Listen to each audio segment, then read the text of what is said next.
मुल्ला शब्द आपने क्यों इस्तेमाल किया? आखिर उसके आपके कहने का आशय क्या था? क्योंकि अगर इसको आप संधि विच्छेद करेंगे तो यादव और मुस्लिम, यादव और मुल्ला इस चुनाव के बाद भी खेसारी लाल यादव का रिलाई कर रहे हैं दिनेश लाल यादव निरहुआ। एक इंटरव्यू में सवाल किया गया है निरहुआ से कि आप खेसारी को यदमुल्ला क्यों बोले हैं। बहुत ही करारा जवाब दिए हैं दिनेश लाल यादव निरहुआ। दोस्तों अब वीडियो में आप लोग वीडियो में दिखाऊंगा, उससे पहले बता दूं अगर आप लोग अभी तक चैनल को सब्सक्राइब नहीं किए हैं तो जल्द से कर ले, वीडियो को लाइक करना बिल्कुल मत भूलिएगा। तो चलिए दोस्तों वीडियो को स्टार्ट करते हैं।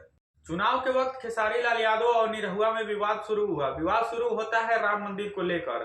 खेसारी लाल यादव ने राम मंदिर को लेकर कहा कि हमें हॉस्पिटल की जरूरत है, शिक्षा की जरूरत है, स्कूल की जरूरत है। मैं राम मंदिर पे क्या बोला था? मैंने यही बोली थी कि राम मंदिर बनाइए आप, बट ये जितने लोग एनडीए के नेता हैं इनसे ये पूछिएगा कि कौन सा ऐसा आदमी है जो मंदिर में पढ़कर देश चला रहा है।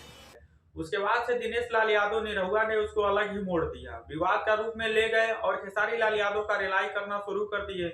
यहाँ तक कि यदमुल्ला भी बोले कि ये लोग राम मंदिर का विरोध कर रहे हैं, ये लोग हिंदू है नहीं, ये लोग यदमुल्ला है। वो यादव पर काम वो कर रहे हो जो उनको करना था, तो इसलिए मैंने कहा कि ये यादव नहीं है, यदमुल्ला। तो बाकी दोस्तों आप लोग भी अपनी राय कमेंट बॉक्स में दे सकते हैं। अगर आप लोग अभी तक चैनल को सब्सक्राइब नहीं किए हैं तो जल्दी से कर लीजिए, वीडियो को लाइक करना बिल्कुल मत भूलिएगा।